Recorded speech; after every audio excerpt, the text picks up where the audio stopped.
Hi,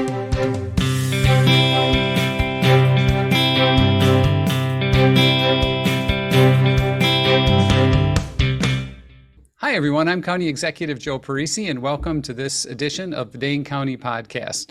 Today, we have as our special guest Louis Bixler. Louis is the Director of Dane County 911, also known as the Dane County Department of Public Safety Communications. Today, we're going to talk a little bit about what happens on the other end of the line when you call the 911 and see what else is going on in the world of emergency dispatch, and just to get an idea of how things work back there, because I think a lot of people don't have, a really good idea. I certainly didn't until I became county executive, and frankly, it's quite fascinating. Louis, welcome, and thanks so much for being here with us today. Thanks for having me, Joe. Great. So, Louis, maybe we could start out with, just kind of a basic overview. How does it work? And I pick up the phone, I dial 911. From the time it rings in the communication center until someone shows up to provide assistance, what's going on back there? Sure. Well, there's so many components to it. Like you said earlier, most people think, it's simply dial 911 and someone's there. Behind the scenes, there's, in Dane County, there's 103 positions within our communication center. 80 of those positions are frontline call takers and communicators. We are the solely designated PSAP, or Public Safety Answering Point, within Dane County. There are 7 other communication centers, but the reason that we're designated the sole PSAP is because of our ability to provide instructions, life-saving instructions, such as CPR for fire and EMS calls. So when you call 911 in Dane County, if you call via landline, you're going to get us, unless you're in Middleton or Stoughton, then you would get their communication center. Wireless, you're going to get us except for City of Middleton. We answer the phone, and we'll start with first question, because it's the most important question, which is, what's the address of your emergency? Typically, that point, that's where we get some people that want to ask, well, why do you need my address? You have it, it's in front of you. And that's what we see in the movies, right? That's always what the TV show shows, and that's what people think. The government has all your information right up on a screen. And it's not like that. With technology, and it kind of actually used to be like that with technology before, when it was simple copper line wiring, and landline phones were in there. There were static anti-alleys or phone numbers tied to a location. With the onset of VoIP phones, internet protocol, mobile phones, things like that, that became a thing of the past. So now we very well may have your location, but if it's a VoIP phone, if you have not set up that address with your provider, it's going to give us the wrong address. And that's if someone, for example, you may think you have a landline, but it's basically working through your internet system. Is that correct? Exactly. Yeah. You're going through Charter, third-party provider, anything like that. There's really very few traditional phone lines anymore. Mm-hmm. Even when you look at our call volume, 85% of our calls come through cellular lines, wow. Which, looking at that 10, 15 years ago, it was completely backwards. Yeah. And obviously with mobile phones, we can't get a location or an address off of that, because that would mean they're not mobile, which kind of defeats the purpose. Right. Do you ever have with mobile phones, Louis, like say there's an accident on the belt line and all of a sudden 100 people are calling all at once, and what happens then? What's that like? And that's a really interesting thing. Up until about 2 years ago, if there was an accident on the Beltline or where there was a lot of people and an incident happened, we would get flooded with calls. In the last year or two, what we've kind of noticed is we get fewer calls, and kind of the phenomena that we're looking at is we think more people are using their cell phones to document it, taking videos, things like that, as opposed to calling 911 first. Interesting.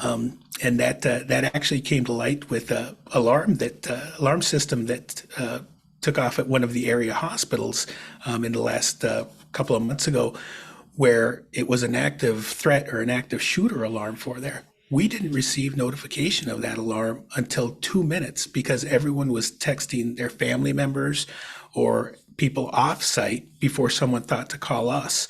Luckily, it was just an alarm. It was a faulty alarm system. It was not active.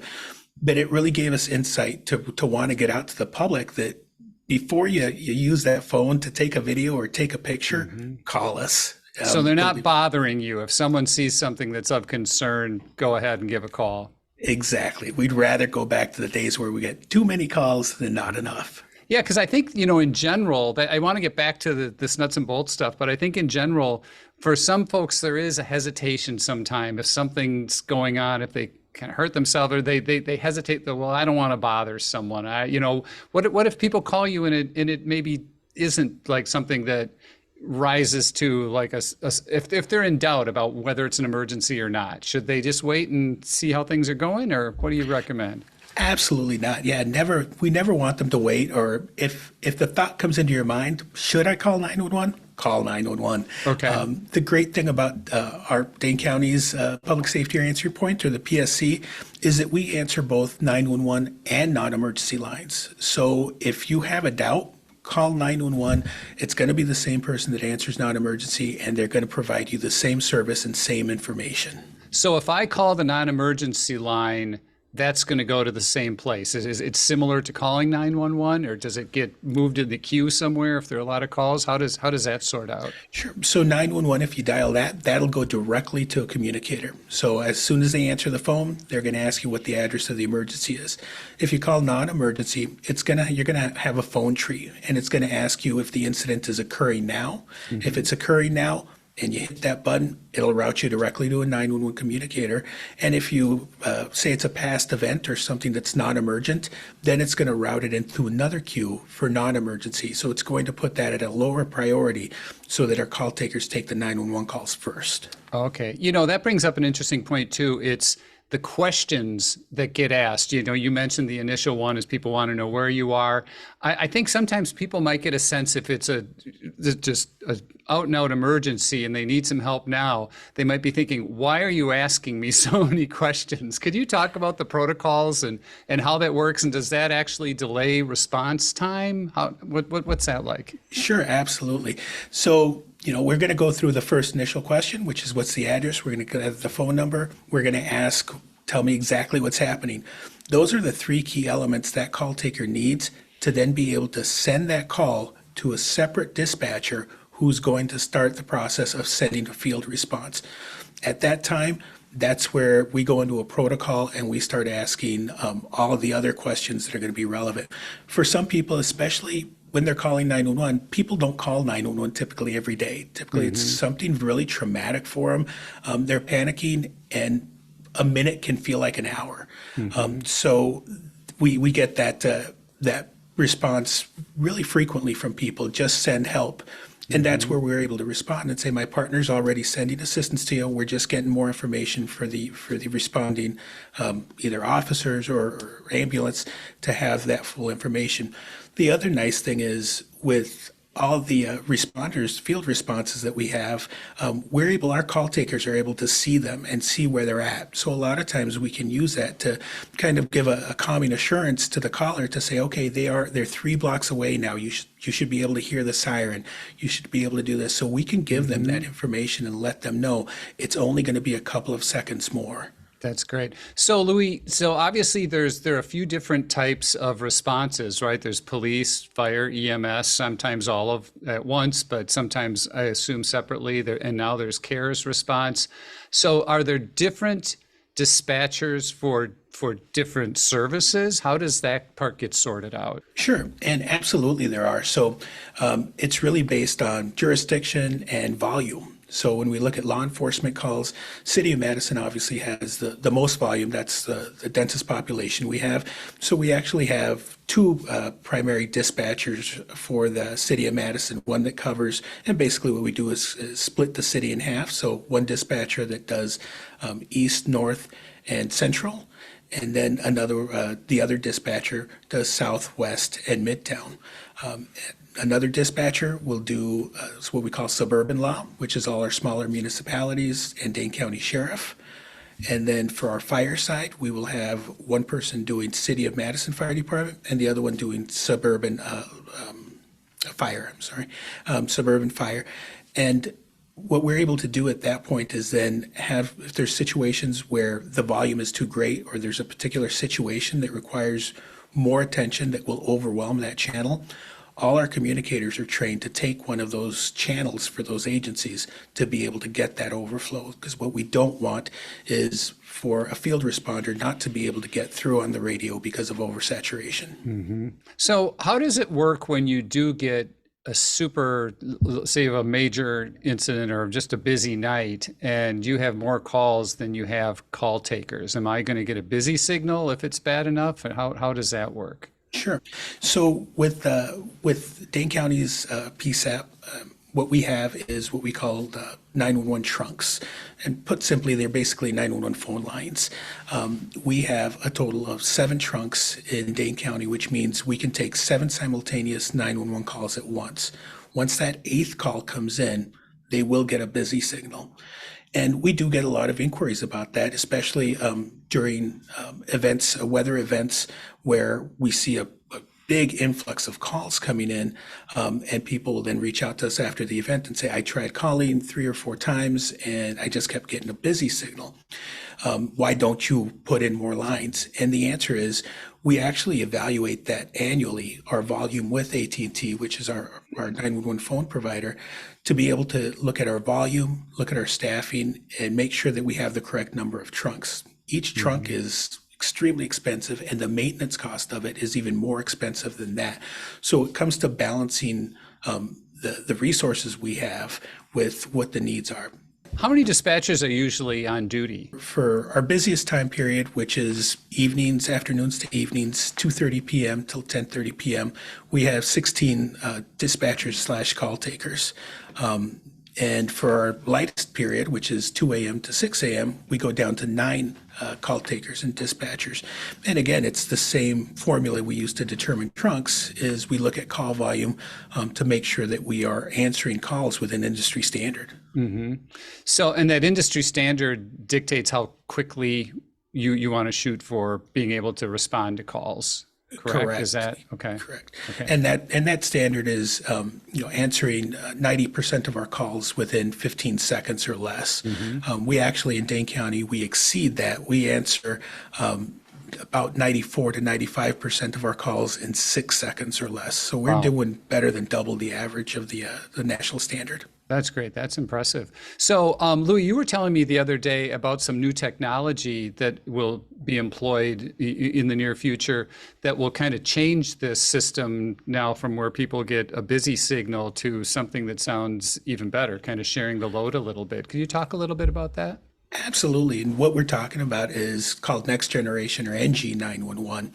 So there's been different iterations of 911 over the years. Started out with just traditional 911, which had, didn't take mobile phones or anything into account.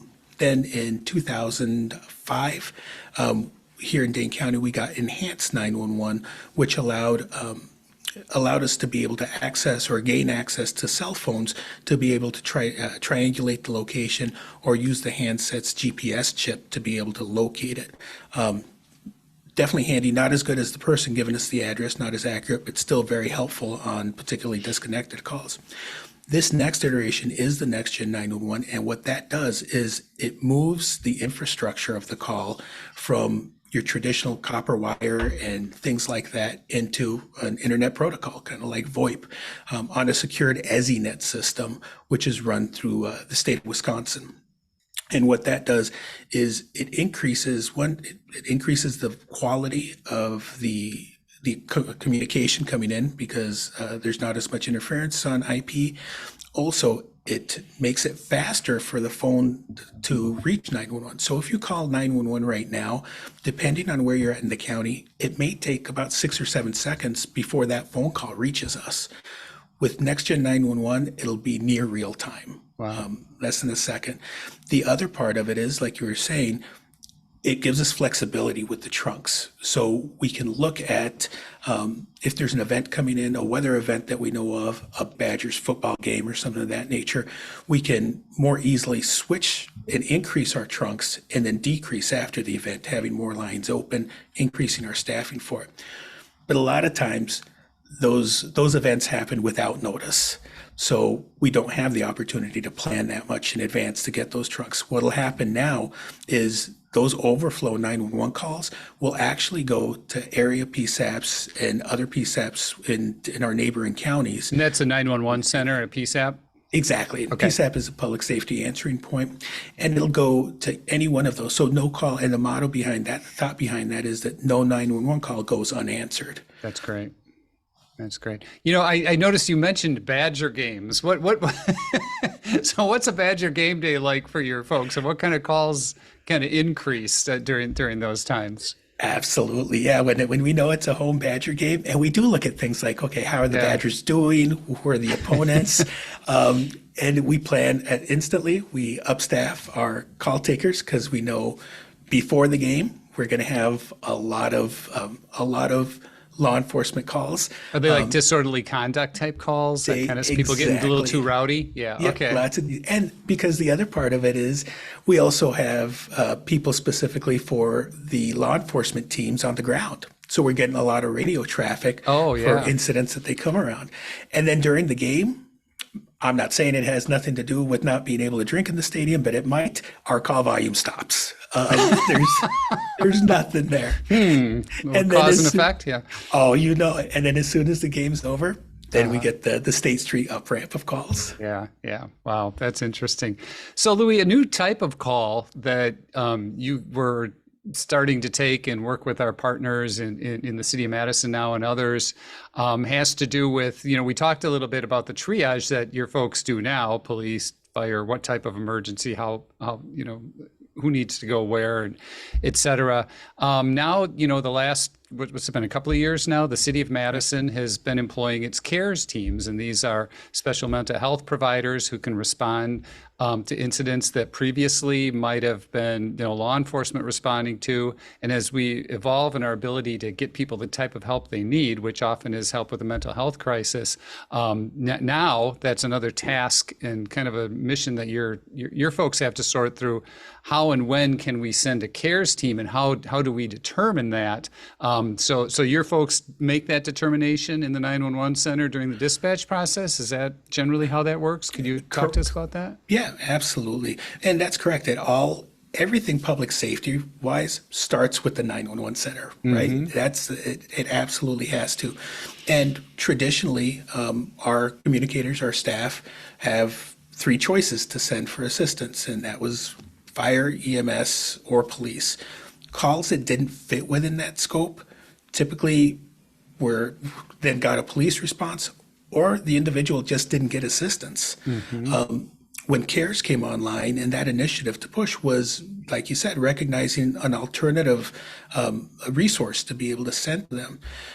Within the 911 industry, though, we train our staff on the majority of calls we get, which are medical emergencies and law enforcement emergencies. And we train our staff to process those as quickly as possible and be able to get that resource sent as quick as possible. With mental health calls, it takes a lot more finesse. It takes a lot more time to be able to triage those and diagnose them.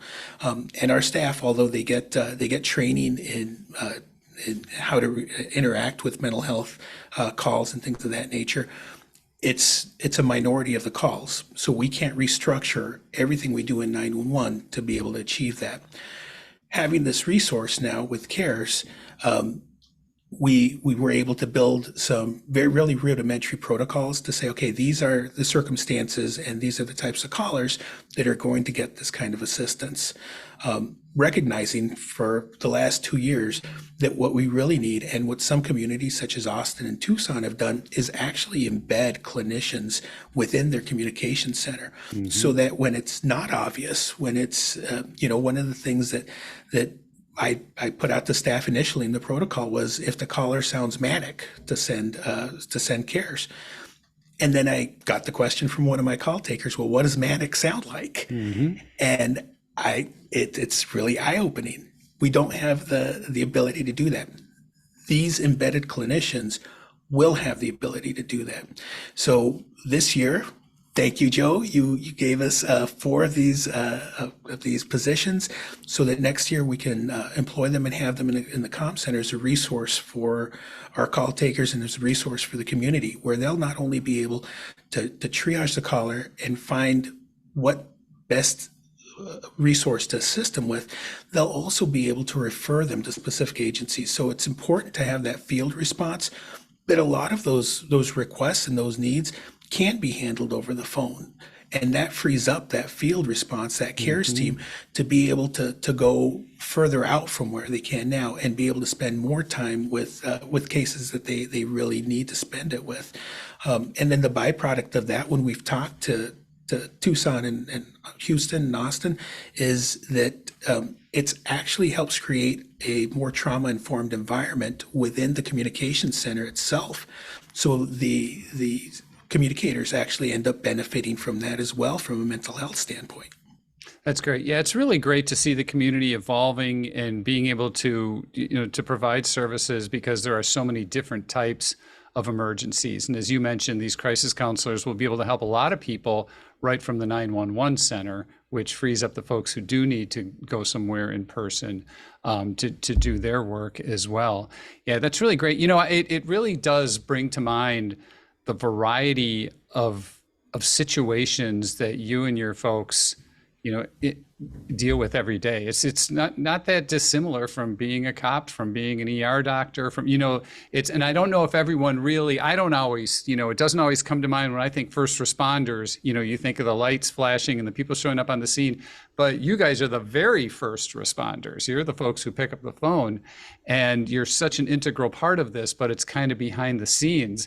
And I'm wondering what is that?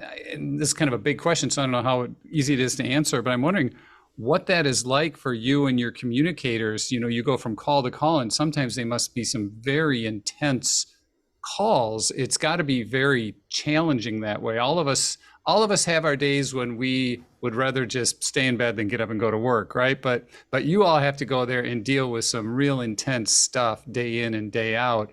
And how do folks cope with that, and what do they do with that? Sure.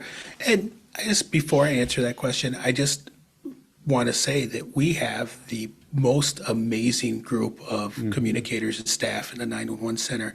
The resiliency that they have, and like you said, the types of calls they have to go through on an everyday basis. And you're right, a law enforcement officer may get one really heavy call a shift, and then they're out. They then have to process that and do everything else. Same thing with EMS. Our call takers have to do that, repeat that 6-7 times a night. And up until a few years ago, and really it kind of goes with how the community was viewing mental health as well. It was really kind of an afterthought. It was, public safety up until a few years ago tended to really have that macho mentality, right? That just put it in the pit of your stomach, it'll go away type stuff. And obviously that doesn't benefit anybody. And what we ended up recognizing is that with our communicators especially, they go through a lot of vicarious trauma because they're hearing all of this, but unlike a field responder, there's nothing they can do to physically change it. So what we started doing is doing more interactions with our EAP program. We actually have a department psychiatrist as well. And then making that a topic of discussion within the communication center and really showcasing vulnerability as a power, as something that makes you, it doesn't make you weak, something that really has value, and that we're here to be able to talk to each other. The amazing thing is that was obviously in the beginning met with some resistance, saying, no, I don't need that. I don't need anything of it. But once we started getting peer support in and having these steps, and staff started seeing others willing to do it, it's become kind of commonplace in the center to hear or to see someone who takes a really tough call, to then see their peer next to them come up to them and tap them on the shoulder and say, why don't you step out for a little bit? Why don't you just get a breath? And then be able to really take care and showcase with each other that it's okay to take a minute and to take care of yourself. the other thing that we do is really showcasing the successes. Yeah. And that's one thing that is really foreign to me and the people in 911 is to think that there's a lot of people that go through life never saving someone's life. And to us, that's, our call takers, that's something they do multiple times a day. Yeah. And the impact that we have on people's lives are amazing. And that's something that no one, no matter what, can take away from our staff. And that's really what empowers them and what motivates them every day. It's my job to make sure that they're being taken care of. And even sometimes when they don't want it, knowing that what they need. And I'm very proud to be able to provide that for them. And there's a lot of work to do with it. It's nothing that we'll ever be satisfied with. Yeah. Louis, is there, as you're talking, I think of all the scenarios that you almost deal with. Is there one call or a couple of calls that really stand out in your mind from your time, either when you were a dispatcher yourself or in your position now, just in 911? Sure. So yeah, and I was a call taker for a number of years. So it really puts it into a different perspective, now being the director. And for me, I've taken a number of calls where I've been able to give CPR instructions that save someone's life, or been able to provide some level of service that there was a definite life-saving event there. Talking people out of suicide ideations, things like that. Really important that at the end of the day, you end up feeling great about when you go home. But the call that stuck with me the most was actually a 9-year-old little boy that called in the evening. 9, yeah. Okay. And he called 911, and he said right away, he didn't have an emergency. He was just walking home, and it was dark, and he was scared. Aww. And if I could talk to him until he got home. Luckily, there wasn't a lot of call volume at that point. I was able to do it. And we spent like 10 minutes just talking about his classes and, some music stuff, some fashion stuff. And it was just so cool to be able to connect with this real young man and have that. And then he got home and he said, "Okay, I'm home now. Thanks," and hung up. And that's great. I don't think he knows the impact that he had on me, because that was almost 20 years ago. And I think about it every day. That's great. Well, hey, if you're 29 years old and listening to this and 20 years ago you called 911, stop by and give Louis a call. That's a wonderful story. 20 years ago makes me think about, kind of Madison 20 years ago, our community 20 years ago, Dane County, and how our community is evolving and growing. We are the fastest growing county in the state. Our community is becoming more diverse, more of an urban area, certainly in the Madison area and surrounding areas. It's really been, a fun to see, and it's really great to see a lot of the changes. With those changes, obviously, come challenges, but also come a lot of benefits. And one of the benefits is our community is increasingly diverse, and certainly our Latino community has grown tremendously, in the last few decades.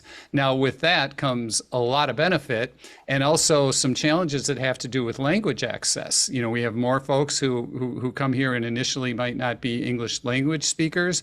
And, what do they do? What happens when someone who doesn't speak English, let's say someone who speaks Spanish, gives a call to 911?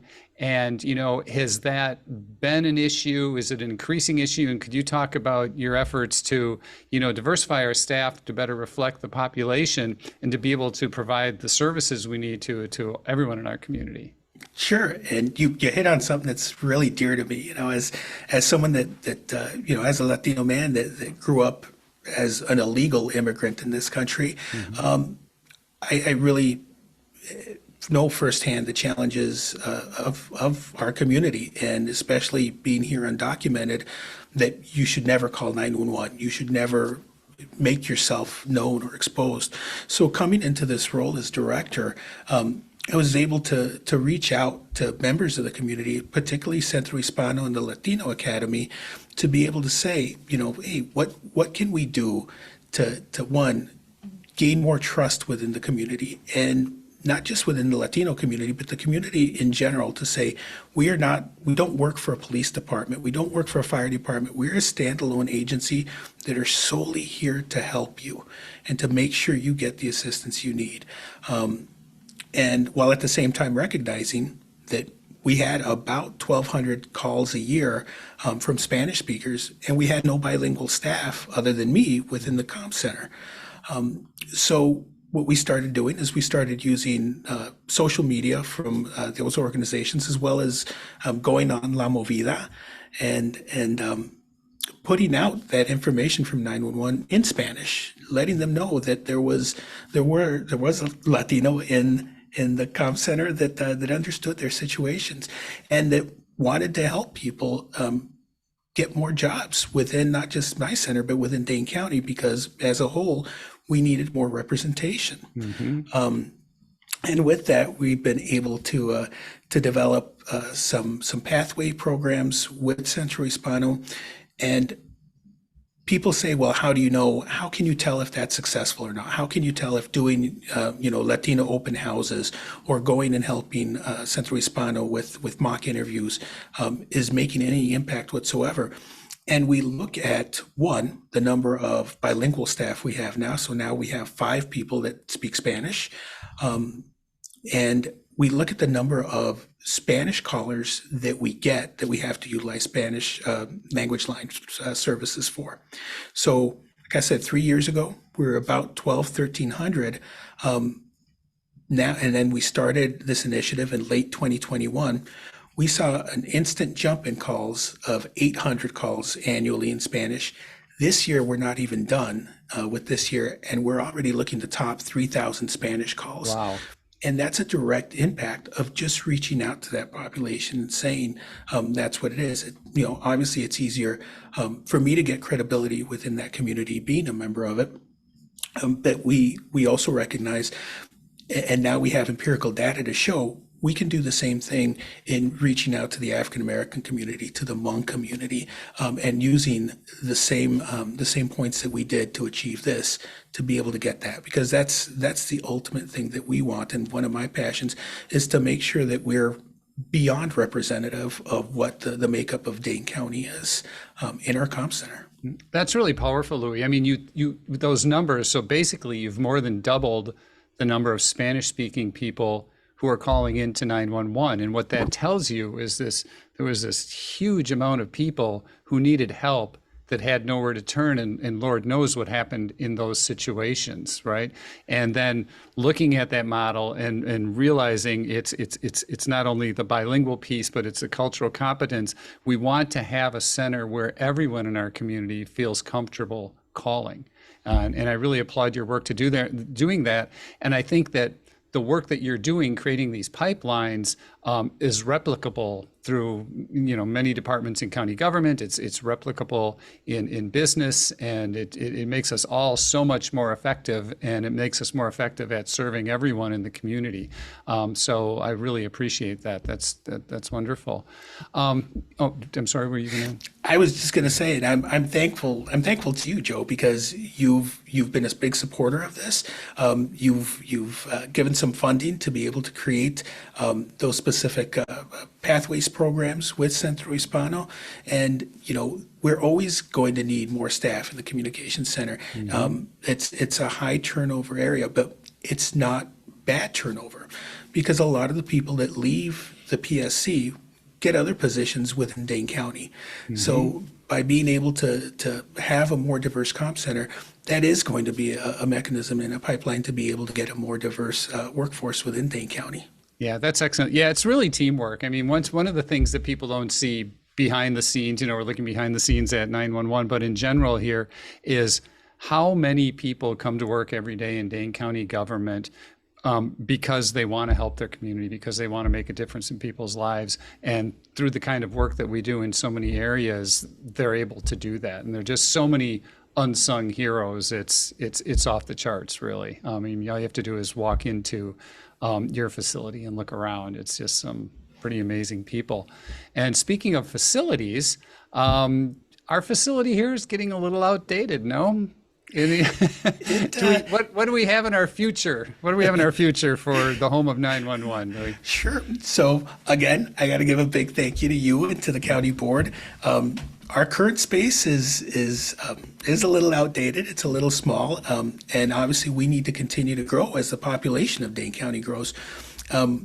We got approved for a new standalone building that will be right now where there's about, like I said, 100 people in less than 5,000 square feet of operation space. So it's pretty tight in there, and nowhere else to really grow out to.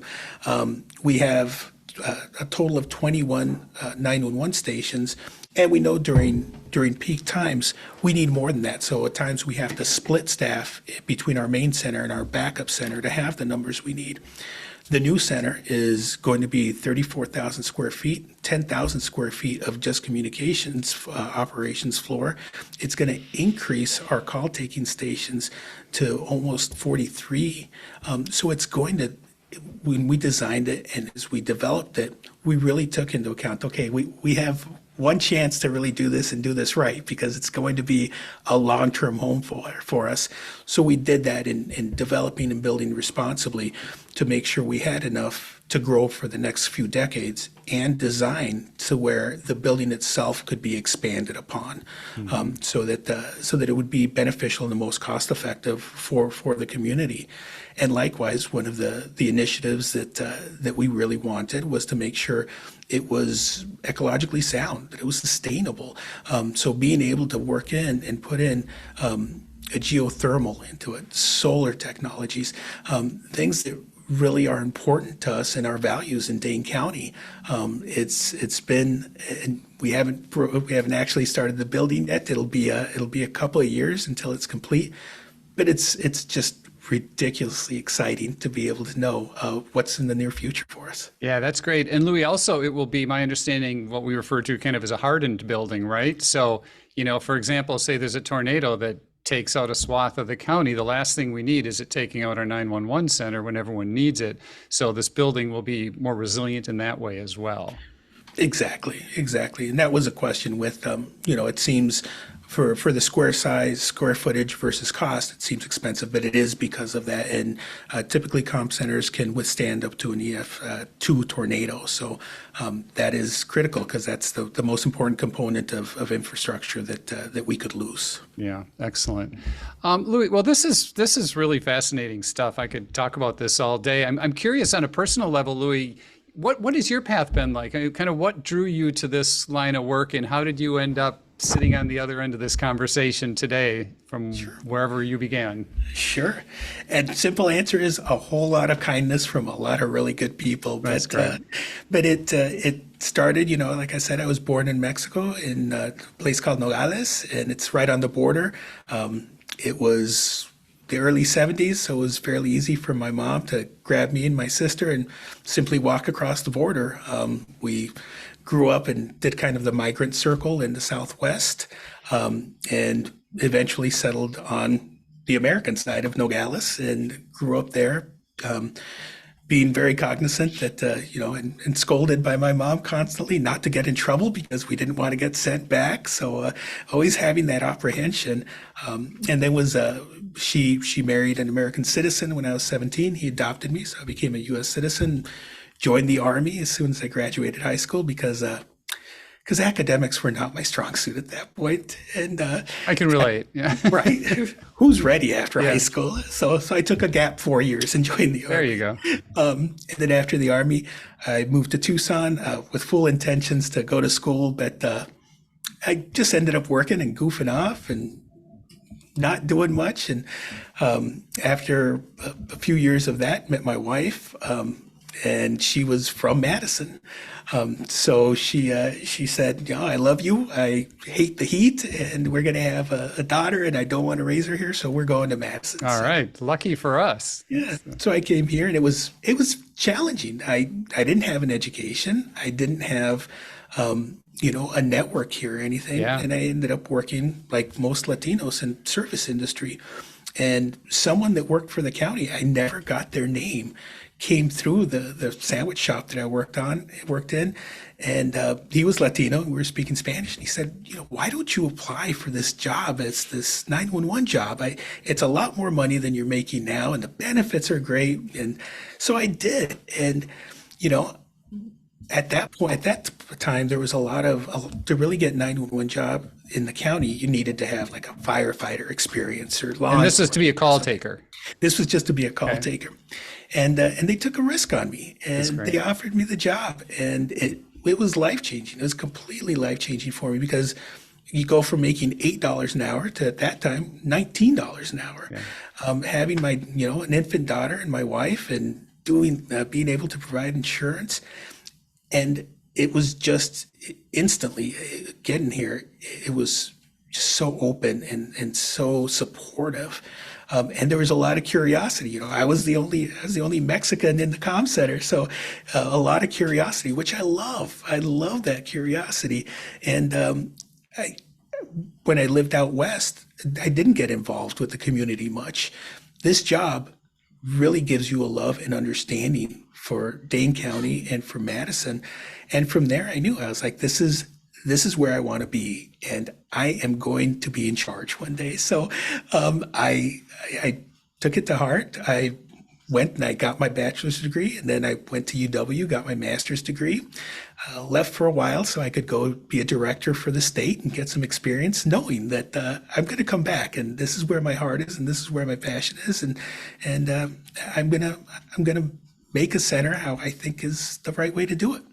Yeah, that's great. And Louis, I have to say, when folks may know, I'm the person who actually hired Louis, and it was in addition to your qualifications, it was that passion that we can see right now that came through so much when you and I first met for this job. I knew that you were going to come to work hungry every day, and you wanted to make positive change, and you were doing this all for the right reason, that you're driven by wanting to serve your community and help people. And you just bring such amazing energy to the job. And I want to thank you for everything that you do, and above and beyond just the bare necessities of the job. You've added so much. I also want to thank all of the folks who work with you. Just so many unsung heroes downstairs. I always say downstairs from where my office is located. Please know how much not only I, but this community appreciates you, and how much gratitude we have to you and all of your fellow employees in 911.